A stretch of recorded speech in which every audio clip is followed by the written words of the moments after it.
అనుదినారుణోదయ కార్యక్రమంలో అనుదినము మాతో కలిసి దేవుణ్ణి స్తుతిస్తున్న మా ప్రియ సోదరి సోదరులకందరికీ మన ప్రభువును రక్షకుడు యేసుక్రీస్తు అమూల్యమైన నామమున అందరికీ ప్రేమతో వందనాలు.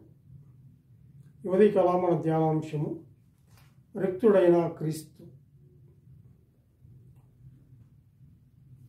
అపోస్తలుడైన పౌలు ఫిలిప్పీయులకు రాసిన పత్రిక 2వ అధ్యాయము 7వ వచనం చదువుకుందాం.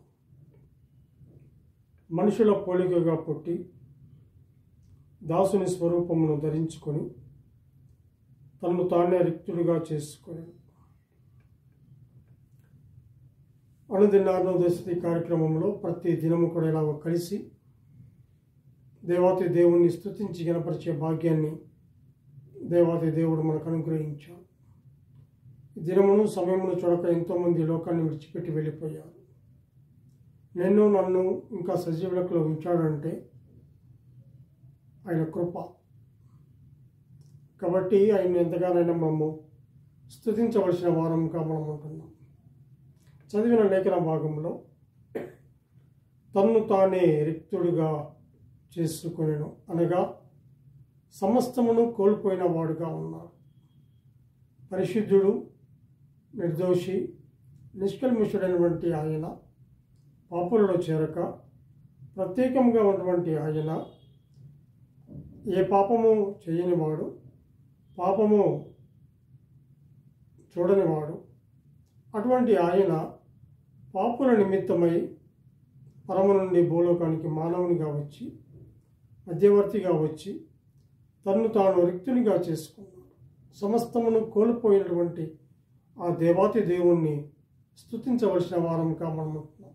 ఆయన ఏం కోల్పోయాడు అంటే ఏమీ లేనివాడుగా అయిపోయాడు. తండ్రితో పాటు తనకున్న మహిమను ఆయన కోల్పోయిన వాడుగా ఉంటున్నాడు. ఏమీ లేనివాడుగా సమస్తమునకు ఆధారభూతుడైనటువంటి ఆయన తను తాను రిక్తుడిగా చేసుకున్నాడు. యోహాను సువార్త 17వ అధ్యాయము 5వ వచనంలో మనం గమనించినట్లయితే, తండ్రి, లోకము పుట్టుక మునుపు నీ యొద్ద నాకు ఏ మహిమ ఉండెనో ఆ మహిమతో నన్ను ఇప్పుడు నీ యొద్ద మహిమపరచుము అని చెప్పేసి చూస్తున్నాను.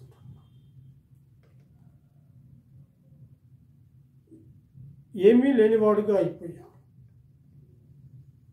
తను తాను రిక్తునిగా చేసుకున్నాడు. సమస్తమును కోల్పోయినాడు. తండ్రితో పాటు తనకున్న మహిమను అక్కడ మరి కోల్పోయిన వాడుగా మనం చూస్తున్నాం. తండ్రి, లోకము పుట్టక మునుపు నీ యొద్ద నాకు ఏ మహిమ ఉండెనో ఆ మహిమతో నన్ను ఇప్పుడు నీ యొద్ద మహిమపరచుము అని చెప్పి చూస్తున్నాను. చేయుటకు నీవు నాకు ఇచ్చిన పని నేను సంపూర్ణంగా నెరవేర్చి భూమి మీద నిన్ను మహిమపరిచితిని అని చెప్పేసి చూస్తున్నాడు. తన పరలోక నివాసాన్ని, అందులోని తన ఆధిక్యతలన్నిటినీ ఆయన విడిచి వచ్చిన వాడుగా చూస్తున్నాడు. కొరింథీయులకు రాసిన 2వ పత్రిక, కొరింథీయులకు రాసినటువంటి 2వ పత్రిక 8వ అధ్యాయము 9వ వచనంలో కూడా మనం గమనించినట్లయితే, మీరు మన ప్రభు అయిన యేసుక్రీస్తు కృపను ఎరుగుదురు కదా, ఆయన ధనవంతుడై ఉండి మీరు తన దారిద్ర్యము వలన ధనవంతులు కావాలని మీ నిమిత్తము దరిద్రుడు ఆయన అని చెప్పి తను తాను రిక్తునిగా చేసుకున్నాడు. సమస్తాన్ని కోల్పోయాడు. ఏమీ లేనివాడుగా అయిపోయాడు. అక్కడ అంటున్నాడు, భూమి మీద నిన్ను మహిమపరిచితిని. తన పరలోక నివాసాన్ని, అందులోని తన ఆధిక్యతలన్నిటినీ కూడా మరి వదిలిపెట్టి ఆయన ధనవంతుడై ఉండి ఆయన మీ నిమిత్తము దరిద్రుడు ఆయన. యేసు అన్ని ప్రక్కన పెట్టాడు. మానవ జాతిని చేసిన వాడు మనుషుల ద్వారా హేళనకు, అవమానానికి గురైపోయాడు, తిరస్కారానికి గురైపోయాడు. నీతిమంతుడైనటువంటి ఆయన, ధనవంతుడైనటువంటి ఆయన ఎన్నిక లేనివాడుగా రిక్తుడుగా అయిపోయాడు. తిరస్కారానికి గురి అయ్యేందుకు సిద్ధమయ్యాడు. యోహాను సువార్త 1వ అధ్యాయము 10వ వచనంలో మనం గమనించినట్లయితే, ఆయన లోకములో ఉండెను, లోకమైన మూలంగా కలిగెను, కానీ లోకం ఆయనను తెలుసుకోలేదు అని చెప్పేసి చూస్తున్నాం. 11వ వచనం కూడా గమనిస్తే, ఆయన తన స్వకీయుల యొద్దకు వచ్చెను, ఆయన స్వకీయులు ఆయనను అంగీకరింపలేదు అని చెప్పి చూస్తున్నాం. ఇక్కడ గమనించినట్లయితే ఆయన లోకములో ఉండెను, లోకమైన మూలముగా కలిగి, లోకమైన మూలముగా కలిగింది, కానీ లోకమైన తెలుసుకోలేదు. యెషయా గ్రంథంలో కూడా మనం గమనిస్తాం. 53వ అధ్యాయంలో 3వ వచనంలో గమనిస్తే, ఆయన తృణీకరించబడ్డాడు, అతడు తృణీకరము పొందినవాడుగా మనం చూస్తాం. 53వ అధ్యాయము 3వ వచనంలో, అతడు తృణీకరింపబడిన వాడాయను, మనుషుల వలన విసర్జింపబడిన వాడును, వ్యసనాక్రాంతుడును, వ్యాధిని అనుభవించిన వాడుగాను, మనుషులు చూడనొల్లని వాడుగాను ఉండెను. అతడు తృణీకరింపబడిన వాడు కనుక మనము అతన్ని ఎన్నిక చేయకపోతే. అలాంటి అందరినీ పిలిచాడు, అయ్యా ఇదిగో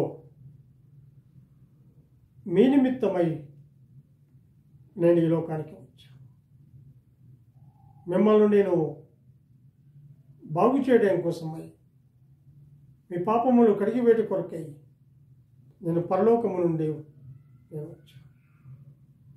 అయితే తృణీకరించబడ్డాడు,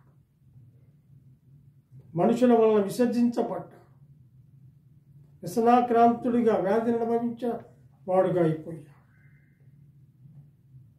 ఇక్కడ గమనిస్తే మనుషులు చూడనొల్లని వాడుగా అయిపోయాడు. అలాంటి ఇశ్రాయేలులే కాదు, వారు తిరస్కరించారు, తృణీకరించారు, హేళన చేశారు. ఈనాడు సంఘకాలంలో ఉన్నటువంటి మనము కూడా ఆయనను స్వీకరించినటువంటి మనము ఆయన ఔన్నత్యాన్ని, ఆయన ప్రేమను మనం తెలుసుకొని ఆయన ఎవరు, ఎందుకు ఈ లోకానికి వచ్చాడు, దాన్ని బట్టి మనము స్తుతించవలసిన వారం కాదు. తన్ను తాన్ని రిక్తునిగా చేసుకున్నాడు, అనగా సమస్తాన్ని కోల్పోయాడు, ఏమి లేనివాడుగా, చూడనొల్లని వాడుగా, వ్యసనాక్రాంతుడిగా మార్చబడ్డాడు. పాపులమైన మన కొరకే పరలోకము నుండి ఆ మహిమను వీడి భూలోకానికి వచ్చి, మహిమ కలిగిన దేవుడు, తండ్రితో సమానంగా ఉన్నటువంటి ఆయన ఈ లోకానికి వచ్చి భూలోకంలో ఉన్న ప్రతి మానవుని కొరకై ఆయన తృణీకరించబడ్డాడు, హేళన చేయబడ్డాడు, కొట్టబడ్డాడు, గుద్దబడ్డాడు, అందరి నిమిత్తమే ప్రాణం పెట్టాడు, రక్తము చిందించాడు, చుక్క రక్తమును కూడా ఉంచుకోకుండా అంత మన నిమిత్తమే కార్చాడు. ఆయన ధనవంతుడై ఉండి దరిద్రుడుగా, మన ధనవంతులుగా చేశాడు. అటువంటి దేవాతి దేవుణ్ణి మనం ఎంతగానైనా స్తుతించి గణపరిచి పూజించి నమస్కరించవలసిన వారం కావుంటుంది. దేవుడు తన వాక్యాన్ని దీవించును గాక. ప్రార్థన చేసుకుందాం. మమ్మల్ని ఎంతో మిక్కిలిగా ప్రేమించిన మా ప్రియ పరలోకపు తండ్రి, మీ ఘనమైన శ్రేష్టమైన ఉన్నతమైన నామమునకు స్తోత్రములు చెల్లించుకుంటున్నాం. నువ్వెంతైనా పరిశుద్ధుడు అయినా ఆ మహిమని వీడి ఈ భూలోకానికి వచ్చి పాపులమైన మా కొరకు ప్రాణము పెట్టినందుకు స్తోత్రం. రక్తునిగా అయిపోయావు, సమస్తమును కోల్పోయావు. సమస్తమునకు ఆధారభూతుడైనటువంటి మీరు, సమస్తమును కలుగు చేసినటువంటి మీరు మా నిమిత్తమై కల్వరిగిరిలో కార్చిన రక్తమును బట్టి మీకు వందనాలు. దేవా, మీకు వందనాలు చెల్లించుకుంటున్నాం. ఈ ఉదయకాల వేళలో సమస్తమును కోల్పోయినటువంటి ఆయన మమ్మల్ని నీ బిడ్డలుగా నీ సొత్తైన ప్రజలుగా చేసుకున్నటువంటి ఆ దేవాదేవుని స్తుతించి కనపరిచే భాగ్యాన్ని మీరు మాకు అనుగ్రహించినందుకే స్తోత్రములు చెల్లించుకుంటాం. మా రక్షకుడైన యేసుక్రీస్తు అమూల్యమైన నామమున స్తుతులు స్తోత్రములు చెల్లించి ప్రార్థన చేయుచున్నాము తండ్రి. ఆమేన్.